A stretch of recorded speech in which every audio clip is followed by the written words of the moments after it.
Today in our Spotlight segment, we're focusing on growth of alternatives in Asia. And I'm here in Singapore for our iCapital Connect event, where we're expanding our presence in the region. And here to talk about that is Marco Bizzozero, who is the head of international for iCapital. Marco, thanks so much for joining me today. Thank you for having me here. It's great. We've certainly seen quite a lot of growth in international at iCapital, but particularly in Asia. So what is the current status of the global presence as you see it today? Well, I think we can say today that iCapital is a truly global company and operating globally, following the same mission that we had when we started the company 11 years ago, which is making alternative investment, private market more accessible for the wealth management industry. Over the past 4 years, we accelerated our growth internationally. And today we are present in all the international market. We have a strong presence in Europe. We're growing our presence in Asia. We're going to be present in the Middle East. We have a strong presence in Latin America and Canada. We have now around 400 people in 7 international offices in Zurich, in London, in Hong Kong, Singapore, Tokyo, Toronto, and then our large technology hub in Lisbon. Out of the 200 billion that we have on our platforms at iCapital globally, already 29 billions are from various well-managed organizations across all the international regions. That's quite a significant presence already for iCapital, but what are the future plans? Where might we be expanding next? Our future plans are driven by this significant growth that you are experiencing in the private market. Private market was $1 trillion in year 2000. It's currently around 15 trillion and expected to double or triple over the next 10 years. However, the allocation to the asset class from individual investor is still low single digit.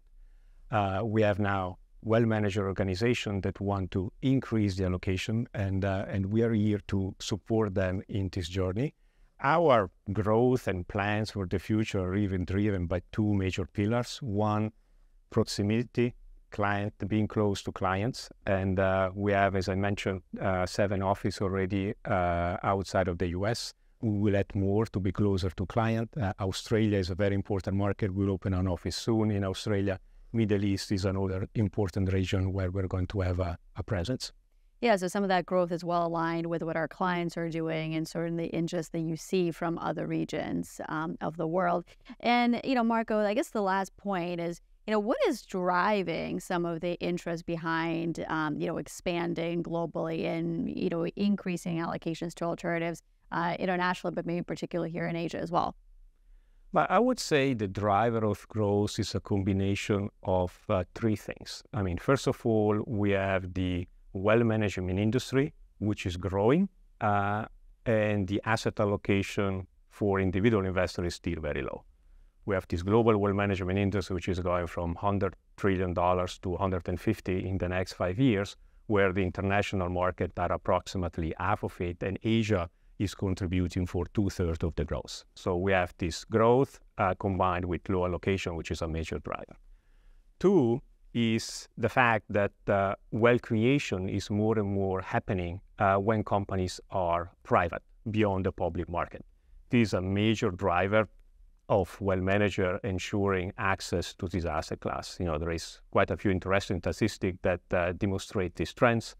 We have today 1/3 less of public companies compared to 20 years ago. Yeah.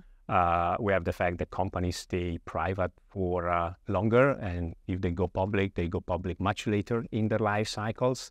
And yeah, we have this famous statistic of 95% of the company with more than 250 million in sales, which are private. There is this private market, which is now more reflective of the real economy. And the third component is technology and education, which are there to support the wealth manager in this journey of making this asset class more inclusive. Right. Well, it is a journey indeed. It's been a successful one, and I'm sure we're going to continue to expand on that to align with the client interest and all of our key stakeholders. So, Marco, thanks so much for joining me today. Thank you very much for having me here. Thank you.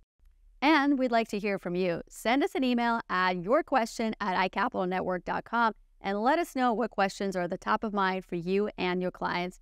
I'm Anastasia Amoroso, and thank you for joining us today on Beyond 60/40. We'll see you next time.